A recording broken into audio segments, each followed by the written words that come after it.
नमस्कार, आप देख रहे हैं सी न्यूज भारत। मैं हूं आपके साथ स्नेहा सिंह। वक्त हो गया है न्यूज बुलेटिन का।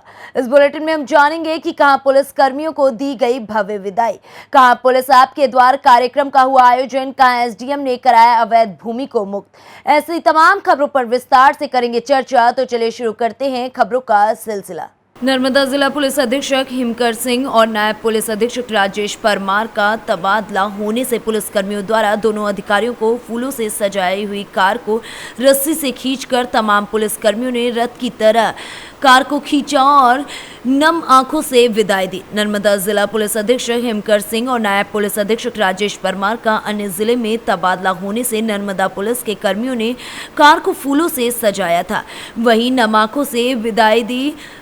बता दें कि इस अवसर पर जिला पुलिस अधीक्षक हिमकर सिंह ने उपस्थित सभी का आभार व्यक्त करते हुए बताया कि 21 फरवरी 2019 के दिन नर्मदा जिले में सेवा के लिए फर्ज पर आया था।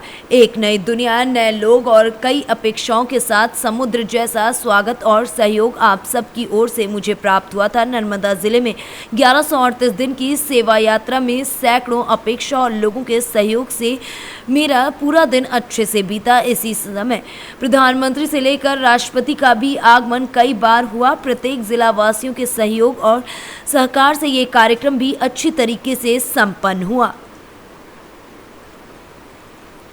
गुजरात से सी न्यूज संवाददाता वसीम मेमन की रिपोर्ट। मोतिहारी जिले के पकड़ीदयाल थाने में पुलिस आपके द्वारा कार्यक्रम के तहत एसपी डॉक्टर कुमार आशीष ने जनता से रूबरू होकर करीब 3 दर्जन मामलों की सुनवाई कर 24 घंटे में कार्यवाही का आदेश दिया, जिसमें ज्यादातर मामले भूमि विवाद से जुड़ा हुआ था। एसपी के थाने में पहुंचने पर पुलिस जवानों ने उन्हें गार्ड ऑफ ऑनर की सलामी भी दी। फिर पुलिस आपके द्वारा कार्यक्रम में पहुंचे लोगों की समस्याओं पर एक एक कर बातचीत की गई। सबकी समस्याओं को सुनकर तुरंत कार्यवाही के लिए इंस्पेक्टर सह थानाध्यक्ष सरफराज अहमद एवं अंचल आरओ पिंकी राय को कार्यवाही के लिए निर्देशित किया गया। कार्यक्रम के अंत में थाना परिसर में 3 आम के पेड़ लगाए गए, जिसका नाम शराब मुक्ति समस्या समाधान तथा पुलिस पब्लिक मैत्री वृक्ष रखा गया। वहीं पुलिस आपके द्वारा कार्यक्रम में पब्लिक की उमड़ी जनसैलाब को संबोधित करते हुए एसपी डॉक्टर कुमार आशीष ने कहा कि अभी अभिभावक अपने बच्चों की निगरानी रखें। आजकल बच्चे मोबाइल देखकर गलत रास्ते अपना रहे हैं। मोबाइल में इंटरनेट फ्री है पर संस्कार फ्री नहीं होता, इसलिए अपने बच्चों पर नजर अवश्य रखें। मौके पर डीएसपी सुनील कुमार सिंह, इंस्पेक्टर सह थानाध्यक्ष सरफराज अहमद के साथ थाने के सभी कर्मी मौजूद रहे। मामले आए हैं और इसमें समुचित कार्रवाई करते हुए इसको 24 घंटे के अंदर हम लोगों ने निष्पादन का लक्ष्य रखा है, जिसमें जो हमारे पास फरियादी है उनको न्याय 24 घंटे के अंदर हम लोग दिलाने का काम करेंगे। किस तरह के मामले आए थे? ज़्यादातर ज़मीनी विवाद के मामले हैं। कुछ मामलों में गिरफ्तारी के लिए लंबित बताया गया है, कुछ मामलों में एक्शन नहीं होने की बात बताई जा रही है। मारपीट के सिंपल मामले भी सामने आए। मोतिहारी से कैमरा पर्सन मनोहर सिंह के साथ चंद्रिका सिंह की रिपोर्ट। दबंग व्यक्तियों के द्वारा निजी भूमि पर किए गए कब्जे को जिला प्रशासन के निर्देश पर एसडीएम संघमित्रा बौद्ध के द्वारा न केवल हटाया गया बल्कि कब्जाधारियों को सख्त चेतावनी भी दी गई कि किसी भी भूमि पर कब्जा किया जाए तो उसे छोड़ा ना जाए, उसके खिलाफ कार्रवाई की जाए। जानकारी के अनुसार आदिवासी अंचल के पोड़ी गांव में सावित्री बाई पत्नी हुकुम गौड़ की 10 एकड़ कृषि भूमि, बाबूलाल आत्मज बड़े वीर गौड़ की 1 एकड़ भूमि तथा अनिलाल पिता हीरालाल गौड़ की 6 एकड़ भूमि पर कतपिया दबंग लोगों के द्वारा कब्जा कर लिया गया था। अनेकों दफा कहने के बाद भी कब्जाधारी भूमि पर कब्जा नहीं हटा रहे थे। परेशान भूमि स्वामियों के द्वारा इस बात की शिकायत प्रशासनिक अधिकारियों से किए जाने पर हरकत में आए प्रशासन के द्वारा एसडीएम संघमित्रा बौद्ध तथा तहसीलदार लालजी राम वर्मा की मौजूदगी में अमले के द्वारा उक्त भूमि पर कतिपय लोगों के द्वारा किए गए कब्जे को हटाकर वास्तविक भूमि स्वामी को भूमि सुपुर्द की गई। रायसेन से सी न्यूज संवाददाता राजेश साहू की रिपोर्ट। मामला शुजालपुर से करीबन 15 किलोमीटर दूर जाबवाला गोसी गांव में कुल 31 वर्षीय महिला लक्ष्मी मीना की कुएं में लाश मिली थी, जिसको लेकर तिलावत पुलिस पोस्टमार्टम के लिए करीबन 12 बजे शुजालपुर सिटी अस्पताल पहुंची थी और वहां मौजूद डॉक्टरों को पुलिस द्वारा बताया गया था कि महिला का पोस्टमार्टम करना है, लेकिन शुजालपुर के डॉक्टर को शायद ये बात सुनाई नहीं दी और परिजन इंतजार करते रहे। वहीं 2 घंटे बीत जाने के बाद भी कोई डॉक्टर नहीं आए। इसके बाद वहां मौजूद लोगों ने शिक्षा मंत्री इंदर सिंह परमार पीए दीपक परमार और शिक्षा मंत्री के बेटे देवराज परमार को फोन लगाकर जल्दी पोस्टमार्टम कराने की बात कही। वहीं दोनों ने डॉक्टर को फोन भी लगाया, लेकिन पता नहीं डॉक्टर ने इन दोनों की बात पर ध्यान क्यों नहीं दिया। जब काफी समय हो गया तो मृतक के परिजनों ने गुस्से में आक्रोशित होकर नारेबाजी करते हुए मेन गेट बंद करने पहुंच गए। वहीं इस पूरे घटनाक्रम की जानकारी हमारे संवाददाता राजकुमार ने जिले के प्रभारी मंत्री ब्रजेश सिंह यादव को फोन पर पूरी जानकारी दी। तब प्रभारी मंत्री ने तुरंत जिला चिकित्सालय अधिकारी को फोन कर तुरंत पोस्टमार्टम करने को कहा। वहीं प्रभारी मंत्री का फोन आने के बाद शुजालपुर के डॉक्टरों की नींद खुली और तुरंत पोस्टमार्टम करने को पहुंच गए, लेकिन तब तक शव को पोस्टमार्टम रूम में रखे हुए लगभग 3 से 4 घंटे हो चुके थे। ब्रॉड डेड आई थी तो उसकी फॉर्मेलिटी पूरी करने के बाद फिर मैंने पोस्टमार्टम शुरू किया। हाँ, जो बाकी चीज़ें मैं पूछूंगी उनसे जो आपको जानकारी वो बता देना। बस यही पूरा अस्पताल में करीबन तो मेरे को पूछ तो लेने एक मिनट से कि कितने बजे महिला आई थी, जब आप इंटरव्यू ले लो उसके हिसाब से मैं जवाब दे दूँगी आपको। वो तो एक बार आपको जो भी आया वो भी पता तो मैं पूछ तो लूँ उनसे कितने बजे आई महिला, मैं कैसे जवाब दूँ? डॉक्टर ही है यहाँ पे। डॉक्टर ही नहीं है यार, नहीं है, कौन से बात करा? अच्छा, क्या नाम है आपका? नाम क्या है? देवेंद्र और मनोज। आपका क्या नाम है? देवेंद्र। आपका क्या नाम है? मेरा नाम मनोज मीणा। ठीक है। एक छोटे से पीएम के लिए इतना टाइम क्यों लगा अस्पताल को? प्रभारी मंत्री को फोन लगाना पड़ा आप लोगों को, क्या कारण है? हमारे इंचार्ज ओपीडी में बैठे हैं, आप उनसे बात कर लीजिए। इंचार्ज ओपीडी में बैठे हैं, उनसे बात कर लीजिए। शाजापुर से सी न्यूज़ संवाददाता राजकुमार की रिपोर्ट। मतदाता सूची में नाम जुड़वाने हटवाने के लिए 11 अप्रैल तक कर सकते हैं आवेदन। अपर कलेक्टर एवं उप जिला निर्वाचन अधिकारी की अध्यक्षता में स्टेयरिंग कमेटी की बैठक आयोजित। नगरीय निकायों की फोटो युक्त मतदाता सूची का वार्षिक पुनरीक्षण वर्ष 2022 के संबंध में कलेक्ट्रेट सभा कक्ष में अपर कलेक्टर एवं उप जिला निर्वाचन अधिकारी गुंजा सनोबर की अध्यक्षता में स्टेयरिंग कमेटी की बैठक आयोजित की गई। सनोबर ने बैठक में उपस्थित राजनीतिक दलों के प्रतिनिधियों को निर्वाचन आयोग द्वारा जारी फोटो युक्त मतदाता सूची का वार्षिक पुनरीक्षण कार्यक्रम की विस्तार से जानकारी दी है। सीहोर से सी न्यूज़ संवाददाता चंदर सिंह बागवान की रिपोर्ट। नवरात्रि पर्व सुरक्षा व्यवस्था को लेकर के पुलिस अधीक्षक के निर्देशन पर पुलिस क्षेत्र अधिकारी ने पुलिस फोर्स के साथ कस्बे पर पैदल गश्त किया, जहां पैदल गश्त करते हुए सड़क के किनारे अतिक्रमण फैलाने वाले दुकानदारों को अतिक्रमण न करने की कड़ी हिदायत दी गई। बता दें कि कमासिन थाना के कमासिन कस्बे में नवरात्रि पर्व को लेकर बांदा पुलिस अधीक्षक अभिनंदन के निर्देशन पर बबेरू पुलिस क्षेत्र अधिकारी सत्यप्रकाश शर्मा व कमासिन थाना प्रभारी सुभाष चौरसिया माया फोर्स के साथ कस्बे के मेन रोड पर पैदल गश्त कर किनारे फैले अतिक्रमण को देखते हुए दुकानदारों से बातचीत कर उनको अतिक्रमण न फैलाने की हिदायत दी, जिससे लोगों को आने जाने में किसी प्रकार की असुविधा न हो और जाम की समस्या न उत्पन्न हो सके। साथ ही बाजार में सुरक्षा का प्रबंध बेहतर हो, इसके लिए पुलिस क्षेत्र अधिकारी ने ज्वेलरी व अन्य बड़ी बड़ी दुकानों में सभी दुकानदारों को अपनी अपनी दुकानों में सीसीटीवी कैमरे लगवाने के निर्देश दिए। साथ ही उन्होंने ये भी कहा कि यदि बातचीत के जरिए लोगों को समझाने के बाद भी अतिक्रमण नहीं बंद किया गया तो जल्द ही राजस्व अधिकारियों के साथ सड़क किनारे अतिक्रमण को हटवाने का काम किया जाएगा। नवरात्रि त्योहार चल रहे हैं, इस बात को लेकर हम लोग लगातार सजग हैं और इसी बात को लेकर लगातार हम लोग क्षेत्र में कस्बे में फुट पेट्रोलिंग कर रहे हैं। एंटी रोमियो स्क्वाड महिलाओं को भी हमने लगाया है। मंदिर वाले और भीड़ भाड़ वाले क्षेत्र में लगातार हम लोग फुट पेट्रोलिंग करके महिलाओं की ड्यूटियाँ लगा के और इस बात को सुनिश्चित कर रहे हैं कहीं किसी तरह की कोई छेड़छाड़ या किसी तरह की घटना न हो। शासन की मंशा के अनुसार हम इसमें लगातार प्रयासरत हैं और लगातार इसमें हम लोग काम कर रहे हैं। सर, ये अतिक्रमण के बारे में क्या कहना चाहिए? अतिक्रमण के बारे में हम लोग इसमें प्लानिंग कर रहे हैं और शीघ्र ही इसमें हम लोग राजस्व के अधिकारियों को लेकर टीम को लेकर और सारे रोड पर जितना अतिक्रमण हो रहा है सबको इसको हटवाया जाएगा। फिलहाल हम बातचीत के जरिए इनको लोगों को जो व्यापार मंडल वाले हैं सुना रहे हैं, बड़ी बड़ी दुकानें हैं, इनको हम जागृत कर रहे हैं कि लोग अपने अपने यहाँ सीसीटीवी लगा लें और रोड के किनारे जो लोग दुकान लगाए हुए हैं, सामान लगाए हुए हैं, उससे हम लोग अनुरोध कर रहे हैं कि पीछे किनारे कर लें, जिससे जाने आने में किसी को असुविधा न हो। बांदा से सी न्यूज़ संवाददाता रामकृपाल यादव की रिपोर्ट। गोंडा जनपद के मुख्यालय से लगभग 25 किलोमीटर फैजाबाद रोड पर एक ऐसा देवी स्थान है जो माता समया के नाम से जाना जाता है। यहाँ पर साल के मंगलवार व शनिवार को श्रद्धालुओं की कतार लगती है। यहाँ की मुख्य विशेषता माता रानी की कृपा से अपराधी को न्याय मुक्ति, महिलाओं की शादी विवाह, बच्चों की पढ़ाई लिखाई व नौकरी संबंधित मन्नत मानने के लिए श्रद्धालु मत्था टेकते हैं और अपनी अर्जी लगाते हैं।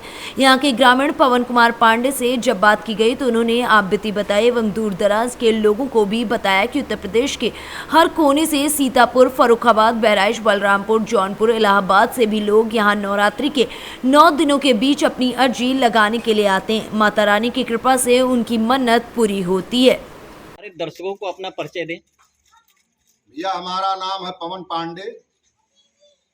रामपुर टेंगरा में हमारा मकाम जन्म भूमि है, कर्म भूमि हमारा सूरत गुजरात है। आज आप इस समय कहाँ पर उपस्थित हैं? मैं माँ मढ़ा समय के स्थान पे उपस्थित हूँ। डल्लापुर मौजा में स्थान है भैया। नवरात्र में आते हैं जी। उद्देश्य क्या रहता है आपका यहाँ आने का? उद्देश्य हमारा रहता है भैया नवरात्र में माता के कृपा से आकर के यहाँ जो कुछ हो पाता है भैया, यज्ञ भंडारा होता है।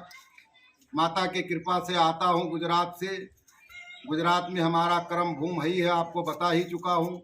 यहाँ आके माता के स्थान पे भंडारा होता है और जो कुछ कथा वार्ता होता है, लोग आते जाते हैं, उन्हीं की देखभाल और यही सब व्यवस्था पानी में लगा रहता हूँ भैया। आप वर्षों से यहाँ पर आते हैं क्योंकि आपका निवास स्थान सूरत है। जी जी। आप कितने वर्षों से लगातार यहाँ आ रहे हैं? मैं पहले ही आपसे कह चुका कि जन्म भूमि मेरी यही है, तो मैं जन्म भूमि से ही पहले यहाँ आता जाता रहता था। लेकिन माता ने जब हमको रास्ता मार्ग दे दिया, मैं गुजरात प्रदेश गया, वहाँ से कुछ मेरी आवक जावक हुई तो माता मेरे ध्यान में और आने लगी। तब माता के तरफ जो कुछ मेरे भैया कमाई में अट्टा था, अपना भी लगाता था, अपने हितबंद साथी बराती हुई जो हमको देखते थे कि क्यों करते हैं, तो माता हजारों काम हमारा कर चुकी थी। उसी लिए सब हमारे हितबंद मिलकर, हम लोग मिलकर के बराबर यहाँ आकर के कार्यक्रम में शामिल होकर हर व्यवस्था देखते हैं। कुछ अद्भुत बातें बताएं यहाँ की। अद्भुत बातें भैया 1 2 4 5 10 होती तो बता देते। कम से कम लाखों बातें हैं। जीवन 50 साल की उम्र में तो लाखों बातें बीत चुकी। 15 साल तक बचपन लड़कपना था, 15 साल के बाद 35 साल की कितनी बातें बताएं। बहुत ही अद्भुत कई रहस्य हो चुकी हैं। बहुत रहस्य है, कितनी रहस्य को बताऊंगा। जो काम मनुष्य नहीं कर सकता है वो माता जी क्षण भर में अगर अपनी श्रद्धा से कहा जाए तो ये माता करने वाली है। ये अच्छा फल दे साल के पहले की, लेकिन जब से मेरी आवक जावक हुई तब से मैं जानता हूं कि मैया इधर मांगा कि उधर पाया। बस। सिद्धिदात्री माता यहाँ की हैं। ये कितने दिनों का कार्यक्रम है और कितने दिनों तक चलता है, और इसमें कौन कौन से कार्यक्रम सम्मिलित होते हैं? ये कार्यक्रम चैत्र के नवरात्र में होता है और इसके पहले भी अब तो हर साल 20 साल से लगभग साल भर में यहाँ 2500 कार्यक्रम लोग करते रहते हैं। जनता यहाँ की करती रहती है। मैं तो साल में केवल एक बार आता हूँ। मेरे साथ में जो लोग कार्यकर्ता जुड़ते हैं, राजू तिवारी, राम कुमार तिवारी, अरे अनेक साथी, हम बहुत साथी हमारे हैं कि जो सब माता के सेवा में लग जाते हैं। रात दिन यहाँ सबका खिलाई पिलाई भंडारा। अपने मुख से बता दें कि डल्लापुर मौजा है, माँ है, ये बलेसरगंज के निकट पड़ता है। संपूर्णानंद विश्वविद्यालय से मैंने शास्त्री और आचार्य की परीक्षा उत्तीर्ण की है, इसलिए मेरे नाम के आगे पुष्पा वेदांती लिखा हुआ है और मेरा संबंध गुरु घराना के रूप में चित्रकूट से है। स्वर्गाश्रम पीली कोठी चित्रकूट। मेरे गुरुदेव स्वामी श्री परमात्मानंद जी महाराज हैं और मेरी शिक्षा दीक्षा जो हुई वो वाराणसी से हुई, संपूर्णानंद विश्वविद्यालय से हुई। ये जहाँ कथा प्रवचन चल रहा है ये कौन सा स्थान? और ये इस समय जहाँ पर मैं श्री राम कथा में आई हुई हूँ, राम कथा कह रही हूँ, इस स्थान का नाम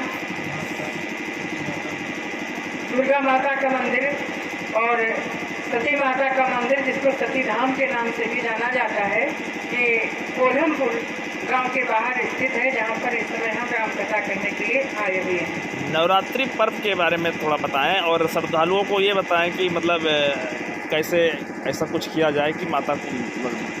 नवरात्रि शब्द का मतलब ही है नवरात्र की साधना। विशेष रूप से नवरात्र माता के भक्तों को जो नवरात्रि व्रत रखते हैं, 9 दिन व्रत रहते हैं, उनको दिन में वो चाहे साधना करें और चाहे ना करें, लेकिन उनको माता की विशेष साधना रात में करनी चाहिए। रात्रि 3 प्रकार की रात्रि दुर्गा सप्तशती में बताई गई है। काल रात्रि, मोह रात्रि और सामान्य रात्रि। तो काल रात्रि की स्वामिनी महाकाली है।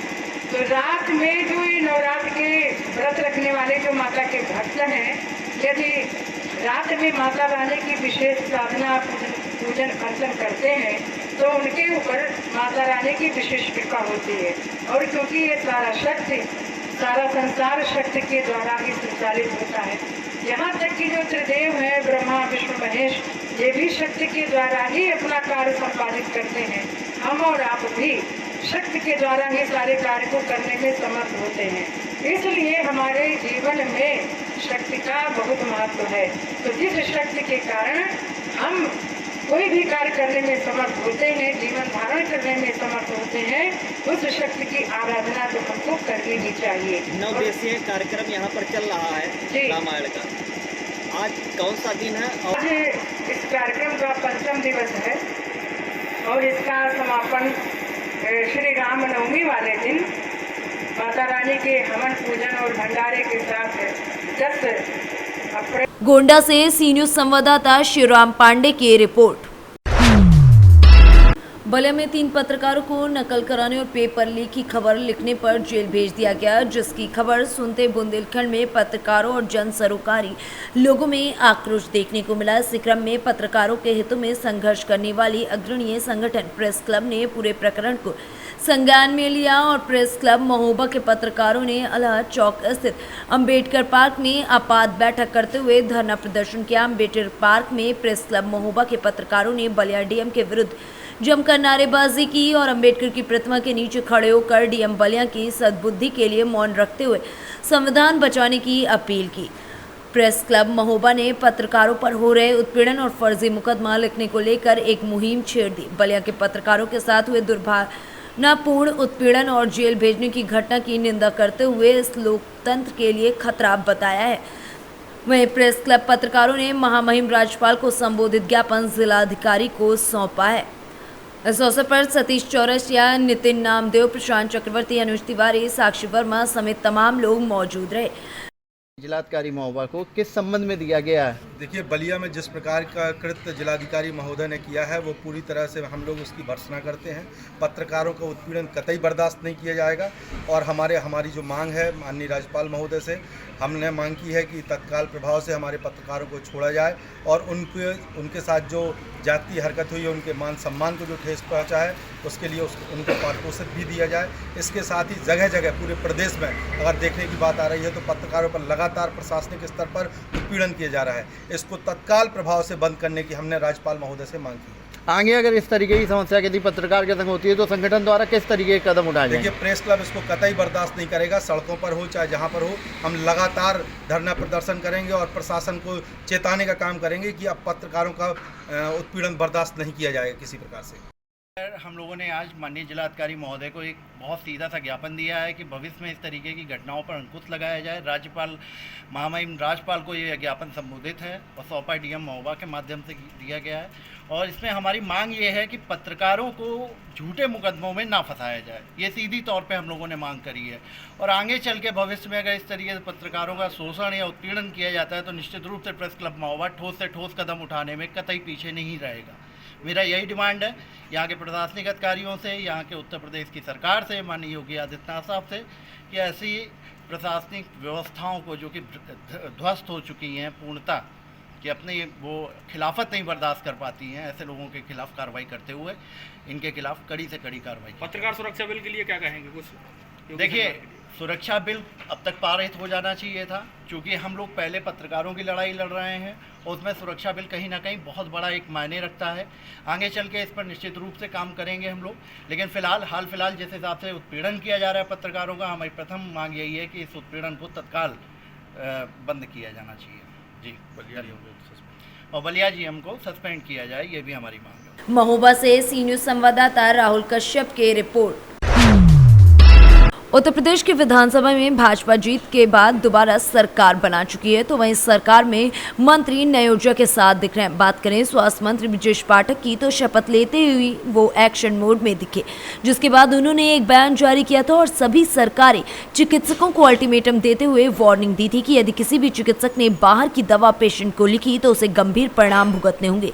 सारी दवा CHC से ही मरीजों को हॉस्पिटल से निःशुल्क दिलाई जाए। इसका असर देखने को तो मिला, लेकिन बहुत से डॉक्टर अभी भी बाज नहीं आ रहे हैं। मंत्री के बयान को हवा हवाई कर बाहर की दवा मरीज को लिखकर मोटा मुनाफा खा रहे हैं।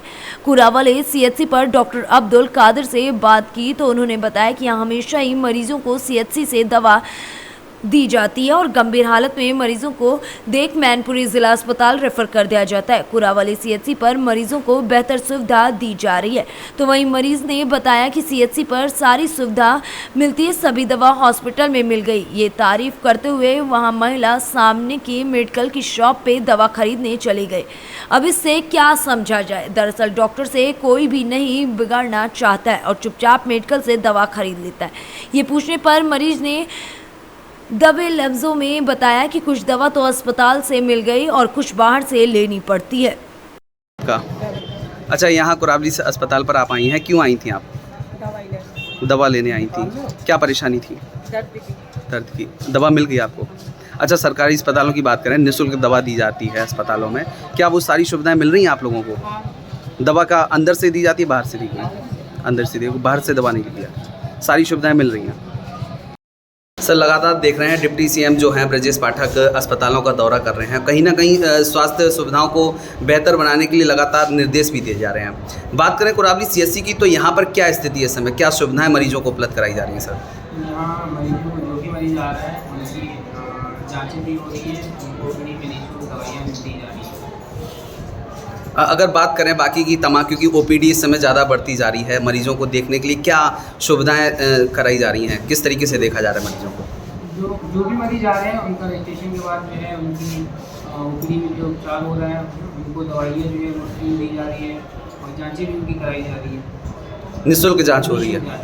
सर, बात करें कहीं ना कहीं एक सबसे बड़ा सवाल उठता है कि अस्पतालों में बाहर से दवाइयाँ लिखी जाती हैं, ऐसे में यहाँ की क्या स्थिति है? सर, यहाँ से बाहर की दवाइयाँ कोई भी नहीं लिखी जाती है। इमरजेंसी का जैसे कभी मतलब कि पेशेंट जो दवाइयाँ नहीं है तो और जो ज़रूरत नहीं है तो वो नहीं लिखी जाती है, अगर नहीं होती तो फिर उनको आगे जिला अस्पताल को रेफर कर दिया जाता है। सारी दवाइयाँ यहाँ कुरावली CHC से ही जो भी है वो मतलब उपलब्ध कराई जाती है दवाइयाँ। मैनपुरी से सी न्यूज़ संवाददाता जाजिब उमर की रिपोर्ट। पंचमहल जिले के हालौल तहसील में परनोरा चौकड़ी आशीर्वाद कोटा के पास कचरे के ढेर में नवजात शिशु मिला, जिसको इमरजेंसी 108 एम्बुलेंस द्वारा ट्रीटमेंट के लिए भेजा गया। अभी बच्चे की ट्रीटमेंट जारी है, आगे की कार्रवाई प्रशासन द्वारा की जा रही है। वडोदरा से सी न्यूज़ संवाददाता हानिफ ढाबावाला की रिपोर्ट। फिलहाल इस न्यूज़ बुलेटिन में बस इतना ही। देश दुनिया की ऐसी तमाम खबरों को देखने के लिए बने रहें सी न्यूज़ भारत के साथ।